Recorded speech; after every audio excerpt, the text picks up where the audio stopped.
General Allen, that you can't even tell us in open session, yes or no, whether the National Security Agency intercepts the telephone conversations of American citizens in America? Sir, I believe that a discussion of our operations is properly held in closed session. The action that we do is very closely circumscribed. Secondly, that the question... I heard your testimony. Don't repeat it. You made it very clear. You ask no questions. You yes, but the, and but you the proceed. Question, but the and you don't know whether you're seriously invading the rights of private citizens. You obviously are. This is not a new debate. Congresswoman Bella Abzug back in 1975, along with the chair of the Intelligence Committee, Otis Pike, when the NSA was first discovered collecting information on Americans. The debate back this week. We're joined to talk about on the roundtable by George Will, Paul Krugman of the New York Times, and Princeton University, Matthew Dowd from ABC, Greta Van Susteren, Fox News, and Congressman Keith Ellison. So George, we got both sides of the debate pretty well in that first half hour. Where do you come down on this? We are threatened by needles in a haystack. Very few needles in a very large haystack, really a 7 billion world population. We're threatened not by a nation, but by a network. It is the nature of a terrorist network to be invisible until made visible. Hence, when there's an attack, we talk about who didn't connect the dots. In the data that they are gathering, the dots are. With sophisticated algorithms, they try and reveal the dots and reveal the network. Before they can act on this, there are two levels of judicial supervision. They need the Foreign Intelligence Surveillance Court to authorize looking at the pattern of usage of phones and internet, and then another judicial review to look at the messages, the content of what they're doing. Now, this is the case 4. The problem is we're using technologies of information gathering that didn't exist 20 years ago, that are terribly important but terribly invasive, and they require reposing extraordinary trust in the executive branch of government, which some of us think it has recently forfeited. And there was a really good article written 5 years ago by Jack Balkin at the Yale Law School.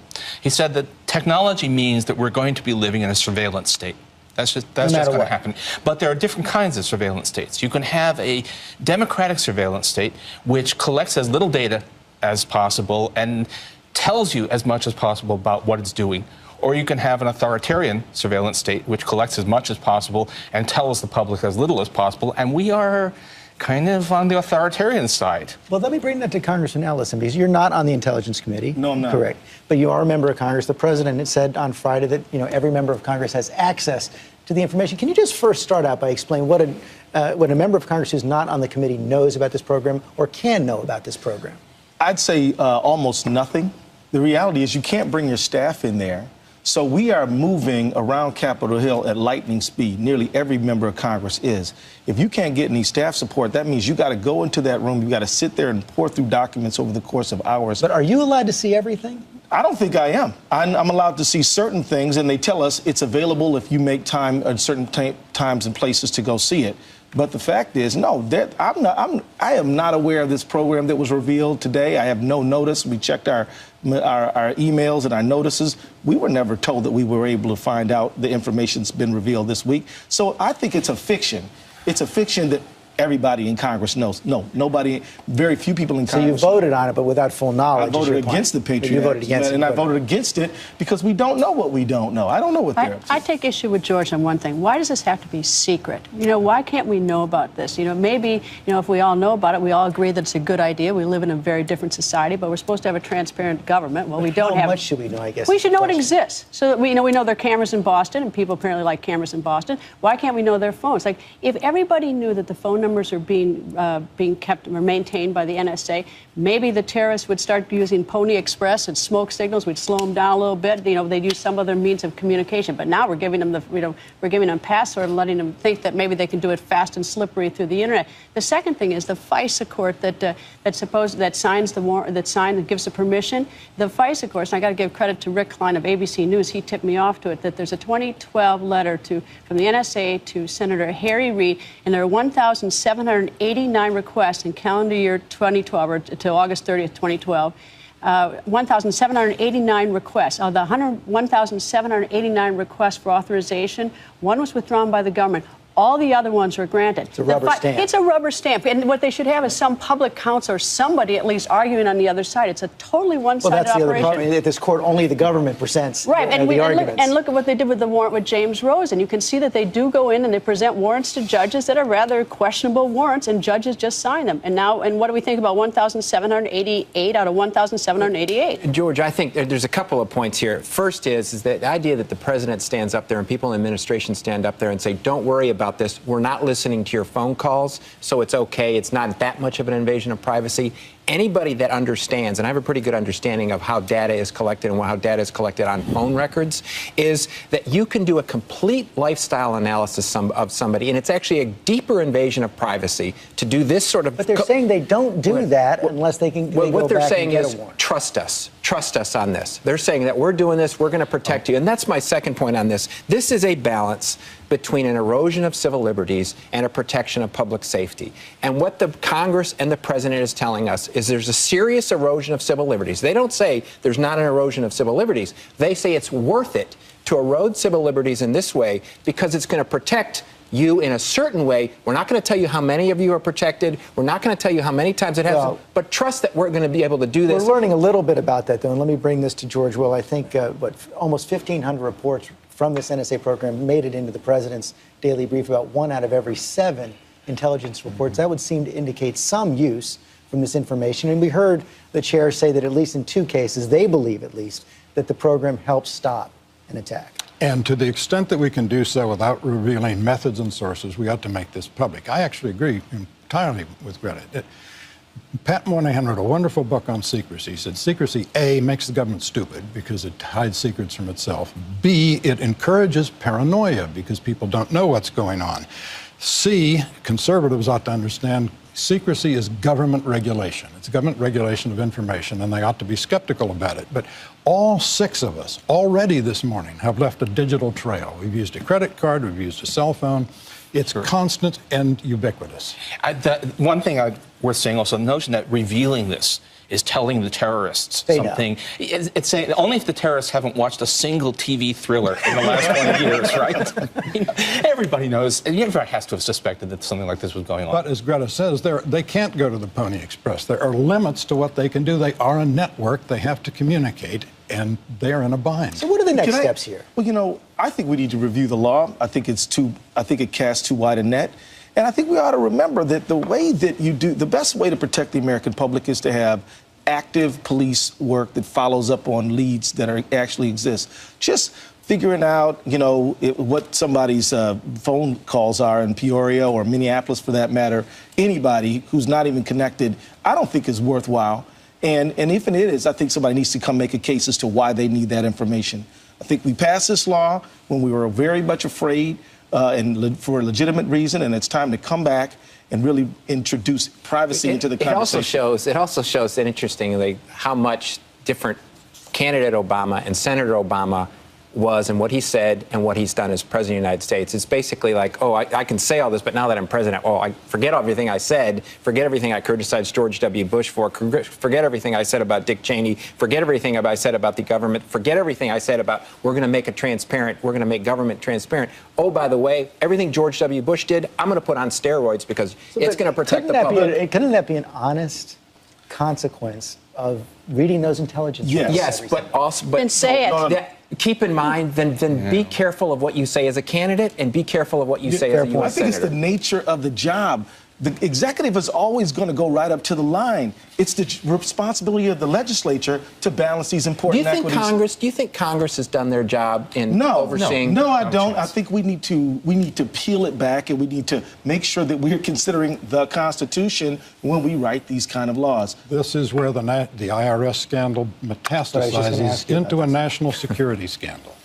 Because I'm sure I'm not the only American saying, and as I look at the NSA information gathering, saying, well, this would really be a problem if we had the kind of government that, say, unleashes the IRS on political opponents. Oh, come to think about it, we do have that kind of government. And therefore, the willingness to trust the executive branch is today minimal and should be. Well, I mean, back in, I think it was, I don't know what year it was, but you said, besides terrorism, anytime something comes out of somebody's pocket, it's not the only new danger in this era. Another is the administration's argument that because the president is the commander-in-chief, he is the sole organ of the nation in foreign affairs. You were talking about George Bush at that time. You know, George, I actually don't disagree with much you said. My only problem is you can't make this an Obama problem. This is an executive problem. I didn't mention Obama. I am saying that, in fact, today, the executive branch, whether... And yesterday.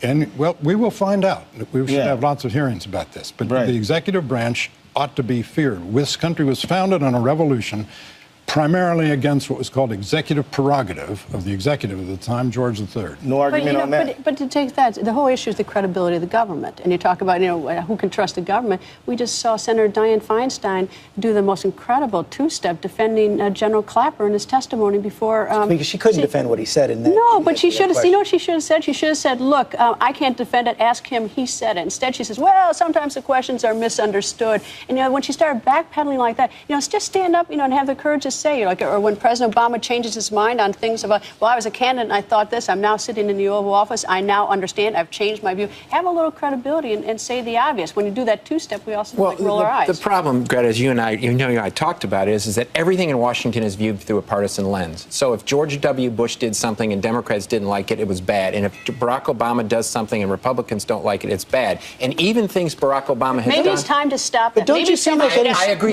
Maybe someone should have the courage and say, look, I'm not going to blame the last guy, and I really am not going to blame the last guy, and yes, and move But isn't forward. it being scrambled on this issue? I think one of the things you see here is that you have people defending the program from both Democrat and Republican point, and people criticizing it. You had Rogers and Senator Feinstein both up there saying it's okay. And it's united Bernie Sanders and Rand Paul who are together on this issue. But the bigger problem is we didn't even know about it. I mean, we couldn't even have had this debate. I mean, that's the bigger issue. That's been a big secret. Maybe we all would have agreed on the program or not agreed on, but it's just been a secret. But kind of an open secret, hasn't it? I mean, we did know about for the last 6 years. There was the first revelation that phone records were being looked at. I mean, it's... the breadth of this thing is disturbing to me, and I gotta admit I didn't quite know that was going on. But the scope, in a way, makes it safer. I'm sorry, if they gather 3 billion items of information, it's a lot less threatening than if they borrow 10, because then they have to rely on the algorithms that will sort out the relevant from the irrelevant. I'd like them to focus on the people who there's reason to believe that they're a danger to this country. This is how you find them. But the only way we're going to have this conversation if we open up the era government. I think we need to know what they were actually doing, which we still don't. The reporters who do open it up are now going to be prosecuted. Yeah. The ones who do open up... Well, not necessarily the reporters. The source might get prosecuted. We don't know that the reporters are going to be prosecuted. Well, okay, but the experience with James Rose has let many in the industry feel a little raw about what, No question about that. Let's move on. Another thing that happened this week, we found out that Susan Rice, the UN ambassador, has been appointed National Security Advisor to replace Tom Donilon. Samantha Power will replace her as UN ambassador. Who is the president talking about it? A patriot who puts her country first. She is fearless. She is tough. Her brother's here, who I play with occasionally, and it runs in the family, throwing the occasional elbow, but hitting the big shot. I'm confident we've got an experienced, effective, and energetic UN ambassador in waiting in Samantha Power. She knows the UN's strengths. She knows its weaknesses. Well, George, consolation prize perhaps, but Susan Rice will now be National Security Advisor. Samantha Power, longtime advisor now to President Obama as well. The president is really drawing the ranks close in as the second term goes on. Yes, and he's in these two people, he has two advocates of humanitarian intervention, which, so far as I can tell, is they favor interventions, as in Libya, that are untainted by any connection with the national interest. They're a kind of altruistic intervention, which I am skeptical of. With regard to Ms. Power, it seems to me the only good ambassadors to the UN, the ones that really matter, are those who have fundamental contempt for the institution. That is, Pat Moynihan and Jeane Kirkpatrick made a difference because they had an adversarial stance to the institution. Samantha Power serves on something in Washington called the Atrocity Prevention Board. Now think about that. What do? They convene around a table and they say, a quorum being present, let's prevent an atrocity. I mean, there's a kind of right-mindedness and feel-goodness about this that I don't think translates into policy. I think the president's going to be well served by both. In the whole controversy involving Susan Rice and the whole Libya thing, I think that she, was sort of an unfortunate victim in some of the way the rhetoric was thrown around, and I think she's going to do a fine job. I actually, you know what, the president described Ambassador Rice as patriot, fearless, and tough. I'm sure she is. But what we need is someone who's going to say, instead, ask questions like, how do you know? Why are you saying this? You know, just taking directive and going out to the 5 Sunday shows and saying the same thing is not, you know, not the job. Well, I guess she probably would have done it had she been national security advisor at the time. Well, we have to guess. We have to hope. But it would have been better if he chose someone that we knew would stand up and say, how do you know that? Why are you saying that? This doesn't make sense. To me, this is a perfect example of what actually has gone wrong in Washington. I think Samantha Power is very competent and very qualified. I think Ambassador Rice is very competent and very qualified, very smart people, very dedicated to the government. But just because you can appoint somebody doesn't mean you should appoint somebody. And to me, this is basically at a time when everybody says we need to lower the bitterness and lower the vitriol and bring Washington, figure out a way to get all of this screaming and yelling. He basically sticks a stick in the eye of many Republicans and says, oh, by the way, the people that you've been castigating, the people that you don't trust, I'm going to put in these 2 key positions. But he puts them in a White House. I mean, she puts her in a White House position, not a Senate confirmable position. That would have been the in-your-face move. No, this is even more in your face, George. I think, and basically says we're not even going to let you approve this. We're going to put them now in charge of an agency that, as we've learned in the last few days. Now you can alternatively view this as saying, I will not be bullied, right? You guys tore this person up for no good reason, and I'm going to show that doesn't actually work. But I actually think strength comes from actually going to try to reach over the other side and try to get something done. Boy, has this guy reached? He's reached and reached and reached. Not really. Had all his fingers bitten off at this point in his life. Let me bring this back to you, Paul. Friday, we saw the new jobs numbers. 175,000 jobs created last month. Unemployment ticked up just a bit to 7.6%. It seemed to be exactly what the stock market, well, you can't pretty much do anything the stock market doesn't like these days, it appears. But what's your read on what this means for the economy right now? We are in this kind of sour equilibrium. I mean, the economy is growing, jobs are being created. 32 straight months of job growth. Yeah, but, you know, it's a growing population, it's a growing workforce. The share of adults who are employed has been flat for several years, way below normal levels. We are just creeping up. I mean, I think it's a slow, but, you know, there's more than 4 million people who've been unemployed for more than 6 months. Still, that's an incredible number by past standards. So this is a terrible, terrible economy, and it's got a glacial pace of improvement. The fact that we think of the job report like Friday's as being a good report just shows you how depressed our expectations have become. Wall Street thought it was good because it was so bad. It meant that the Federal Reserve would not stop printing money, the purpose of which is to pour into equities seeking high returns, run up the stock market, create a wealth effect, and, to use the magic word, trickle down to the American people. One of the consequences seems to be, Congressman Ellison, it seems like it's taken all the air out of any effort to get a deficit reduction deal this year. With the deficit coming down, with health care costs, it appears to be coming down, the economy growing, not much happening. I'm afraid you're right. We are not focusing on sequester, which I think is responsible for what I think are kind of lackluster job numbers. I mean, we cut 14,000 public employees in this last round. And so, I mean, I think that, you know, and the numbers are just going to keep coming with regard to sequester. And public employees, I mean, their checks spend just like everybody else's. Yeah, I can get that. I think we were ready to have a much stronger recovery. Housing is coming back. People are feeling better. Kids are starting to form households again, all those things. And the sequester, you know, so it's not that we shouldn't be looking at this as positive job growth. We should be looking at it as, gosh, we might have been ready for takeoff here, and we have the sequester killing it. You know, the thing that disturbs me is that the economy I see as a three-legged stool, the rich, the middle class, and the poor. And all three have to be winning and surviving, and we do nothing about the poor. You know, we play with all these numbers and look at all the unemployment, but we still aren't digging into the inner city and going to the poverty, the huge poverty at the bottom in the city. Obamacare is actually a huge anti-poverty program, and it kicks in full on January 1st. I think it's got a lot of other problems. In every state. Well, no, we have in a lot of states, right? You know, yes, it's not going to do anything for the poor. But it's going to do a lot for them in California. It's going to do a lot for them in New York. We still matter here. But the problem is, if we don't, I mean, whether for humanitarian purposes or just selfish purposes, as the poor class grows, it's a bigger problem for the middle class and the wealthy. And I'm pick up on something Greta said. 90% of this country, people in this country, have had no real movement in their financial situation, more than 90%, in 15 years, basically, 15 That's years. the poor. And part of the thing that we all haven't really faced is are we in this new normal? Are we in a new normal of an economy where 400,000 jobs a month or 500,000 jobs a month or increases in average wages are a thing of the past? And I think at some point we have to have this conversation about where are we as a country and our institutions, our government institutions, do they meet where we are as a 21st century country? Because 95%, every time we point out the stock market's doing great, 95% of the country You go back isn't even benefiting. farther than 15 years. For most working-age American 30 males, you go years. back to 1979. Yeah. There hasn't been any real. Now, George, if I may say, sir, there is a very positive trend. You have all these low-wage fast food workers, New York, Chicago, all over the country, who are literally going on strike, even at $8 an hour, to try to demand an increase in their pay. So, you know, as Congress is not raising the minimum wages, we're stuck. Ordinary Americans who are the working poor are trying to find Wait till the health care hits those fast food Got to take a restaurants. quick break. We'll be back with more Roundtable after this.